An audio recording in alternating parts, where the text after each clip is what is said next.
ইরশাদ করেন আন আব্দুল্লাহ তিনি বর্ণনা করেন আন্নান নবিয়্য সাল্লাল্লাহু তাআলা আলাইহি ওয়াসাল্লাম قال রাসূল পাক সাল্লাল্লাহু তাআলা আলাইহি ওয়াসাল্লাম ইরশাদ করেছেন খায়রুন নাস করনি সবচাইতে উত্তম মানুষ হলো আমার যুগের মানুষ। সবচাইতে উত্তম মানুষ আমার যুগের মানুষ। সুম্মাল্লাযীনা ইয়ালুনাহুম অতঃপর এই যুগের সঙ্গে অর্থাৎ এই যুগের মানুষের সঙ্গে যারা মিলিত হবে তারা সুম্মাল্লাযীনা ইয়ালুনাহুম অথবা তাদের সঙ্গে যারা মিলিত হবে তারা হলো উত্তম মানুষ। তাহলে উত্তম মানুষ কারা?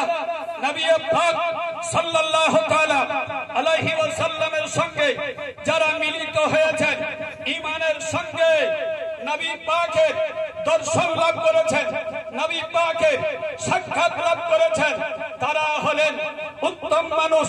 অর্থাৎ সাইয়্যিদুনা আবু বকর সিদ্দিক রাদিয়াল্লাহু তাআলা আনহু অর্থাৎ নবী পাক সাল্লাল্লাহু তাআলা আলাইহি ওয়াসাল্লামের সাহাবায়ে কেরাম হলেন পৃথিবীর মধ্যে উত্তম মানুষ।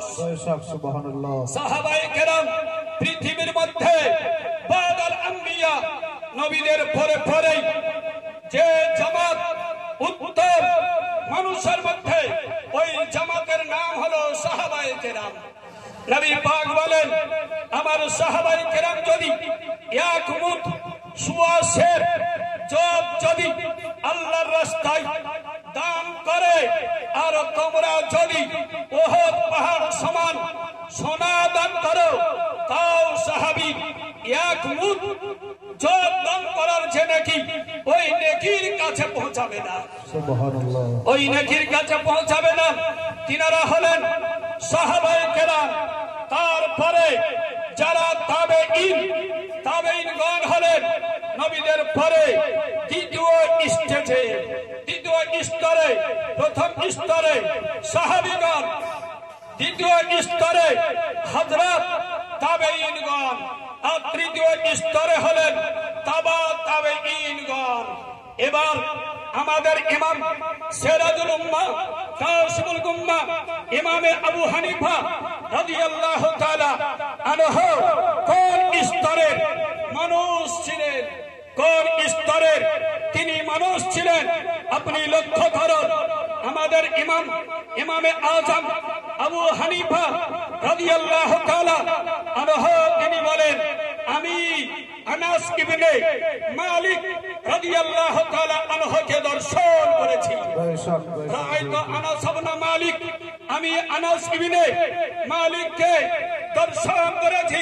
আর আনাস ইবনে মালিক তিনি হলেন নবী মুস্তাফার সাহাবী, নবীর সাহাবী। তো নবী পাক সাল্লাল্লাহু আলাইহি ওয়াসাল্লাম বললেন যারা সাহাবীর সঙ্গে মিলিত হবে তারা দ্বিতীয় স্তর অর্থাৎ প্রথম স্তরে সাহাবীগণ, দ্বিতীয় স্তরে তাবেঈনগণ।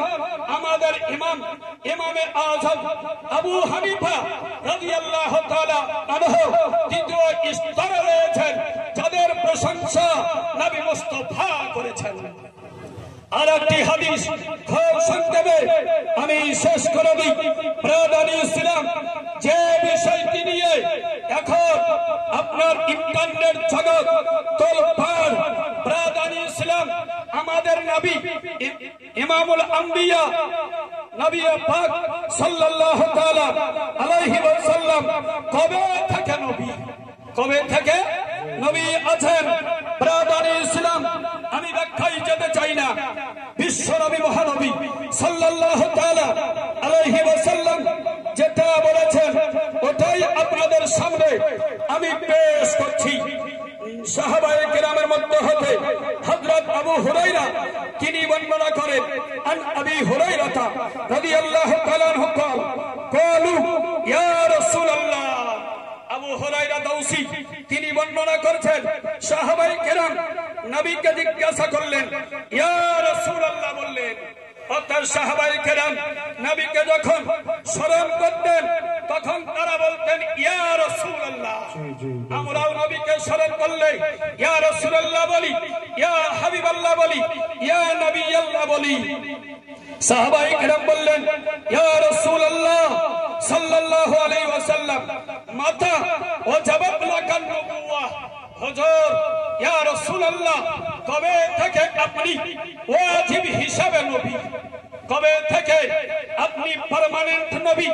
আপনি বলেন ব্রাদার ইসলাম, মাতা ওয়াজাবাত লাকান নবুওয়াহ, কবে আপনার জন্য নবুয়ত সাব্যস্ত হয়েছে? আপনি বলুন। সাহাবায়ে কেরাম নবীকে বলছেন, হুজুর আপনি বলুন, মাতা ওয়াজাবাত লাকান নবুওয়াহ, কবে থেকে আপনার জন্য নবুয়ত অবধারিত হয়েছে? আপনি বলুন। কোন সরওয়ারে কায়নাত সাল্লাল্লাহু আলাইহি ওয়াসাল্লাম নূরানি বচন দিলেন, ওয়া আদম বাইনার রূহে ওয়াল জাসাদ। আদম পয়গম্বর যখন শরীর এবং আত্মার মধ্যবর্তী স্থানে ছিলেন, তখন থেকে আমি নবী।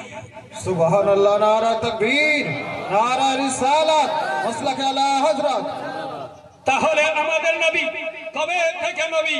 ও আদম বাইনার রূহে ওয়াল জাসাদ।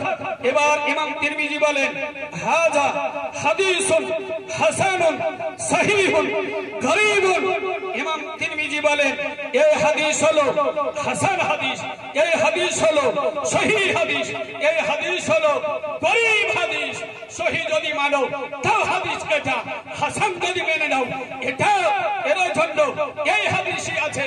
গরীব হাদিস যদি মানো এই হাদিস আছে। আসলে তোমরা আহলে হাদিস নাও, আহলে হাওয়া।